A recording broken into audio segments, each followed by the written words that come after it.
नमस्कार मित्रांनो, तुमचं पण वारंवार पोट दुखतं का? गॅस, ॲसिडिटी किंवा अपचनामुळे त्रास होतोय का?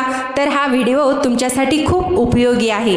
आज मी तुम्हाला सांगणार आहे काही सोपे आणि घरगुती रामबाण उपाय, ज्यामुळे तुमची पोटदुखी लगेच कमी होईल आणि तेही कोणत्याही साईड इफेक्टशिवाय. म्हणून हा व्हिडिओ शेवटपर्यंत नक्की बघा आणि अशाच हेल्थ टिप्ससाठी आमच्या चॅनलला सबस्क्राईब करायला विसरू नका. पोटदुखी ही एक सामान्य समस्या असली तरी तिच्या मागे अनेक कारणं असू शकतात. त्यामुळे फक्त वरवर उपाय न करता थोडं सखोल समजून घेणं महत्त्वाचं आहे. कधीकधी साधं अपचन, गॅस, ॲसिडिटी यामुळे दुखतं, तर काही वेळा संसर्ग किंवा इतर वैद्यकीय कारणं असू शकतात. पोटात गॅस साचल्यामुळे दुखत असेल तर ते सहसा फुगेलपणा, ढेकर येणं किंवा पोटात कडक वाटणं अशा लक्षणासोबत येतं. अशा वेळी ओवा, जिरं, हिंग यासारखे घरगुती उपाय खूप प्रभावी ठरतात, कारण ते गॅस कमी करतात आणि आतड्यांना रिलॅक्स करतात.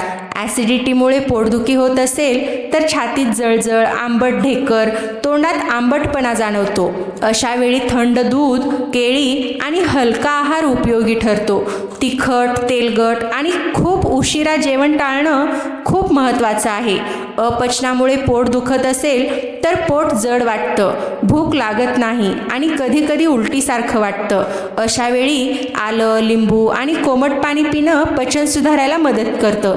हलका आहार जसं की खिचडी, सूप हे योग्य ठरतं. काही वेळा पोटदुखी ही बद्धकोष्ठतेमुळेही होते. जर पोट साफ होत नसेल तर वेदना वाढू शकतात. अशा वेळी फायबरयुक्त आहार, भरपूर पाणी आणि इसबगोलसारखे उपाय उपयोगी पडतात. जर पोटदुखीसोबत जुलाब होत असतील तर शरीरातील पाणी कमी होण्याची शक्यता असते.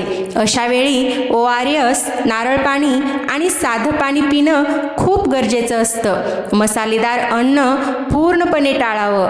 पोटात संसर्ग म्हणजेच इन्फेक्शन असल्यास ताप, उलटी, जुलाब अशी लक्षणं दिसू शकतात. अशा वेळी फक्त घरगुती उपाय पुरेसे नसतात आणि डॉक्टरांचा सल्ला घेणं आवश्यक असतं. महिलांमध्ये काही वेळा पोटदुखी ही मासिक पाळीशी संबंधित असू शकते. अशा वेळी गरम पाण्याची पिशवी आणि विश्रांती खूप आराम देते. ताणतणाव आणि मानसिक तणाव यांचाही पोटावर थेट परिणाम होतो. अनेकांना स्ट्रेसमुळे पोटात दुखतं, मुरडा येणं किंवा जुलाब होणं याचा अनुभव येतो. त्यामुळे रिलॅक्सेशन तंत्र, योग आणि ध्यान उपयोगी ठरतात. पोटदुखीवर रामबाण उपाय असं काही एकच नसतं, कारण प्रत्येकाचं कारण वेगळं असतं. पण योग्य आहार, वेळेवर जेवण आणि स्वच्छता पाळणं हे सर्वात प्रभावी दीर्घकालीन उपाय आहेत. पाणी पुरेसं पिणं ही सर्वात सोपी पण महत्त्वाची सवय आहे. शरीरात पाणी कमी झालं तर पचन बिघडतं आणि पोटदुखी होऊ शकते. अन्न नीट चावून खाणं खूप महत्त्वाचं आहे. घाईत खाल्लेलं अन्न पचायला अवघड जातं आणि त्यामुळे गॅस व दुखणं वाढतं. रात्री उशिरा जड अन्न खाल्ल्यास दुसऱ्या दिवशी पोट बिघडू शकतं. त्यामुळे रात्री हलकं आणि लवकर जेवण करण्याची सवय लावावी. कॅफीन म्हणजेच चहा, कॉफी जास्त प्रमाणात घेतल्यास ॲसिडिटी वाढू शकते. त्यामुळे त्याचं प्रमाण नियंत्रित ठेवणं खूप आवश्यक आहे. बाहेरचं, रस्त्यावरचं अन्न खाल्ल्यामुळे अनेकदा पोटाचे आजार होतात. स्वच्छता नसल्यामुळे संसर्ग होण्याची शक्यता वाढते. जर पोटदुखी सतत होत असेल, वजन कमी होत असेल किंवा भूक लागत नसेल तर ही गंभीर समस्या असू शकते. अशा वेळी तपासणी करणं खूप गरजेचं आहे. लहान मुलामध्ये पोटदुखी वेगळी असू शकते, जसं की किडे म्हणजेच वॉर्म्स किंवा अपचन. त्यासाठी वेगळ्या उपचारांची गरज असते. वृद्ध व्यक्तीमध्ये पचनशक्ती कमी असल्यामुळे त्यांना हलका आणि संतुलित आहार आवश्यक असतो. त्याकडे दुर्लक्ष केल्यास पोटदुखी आणखी वाढू शकते.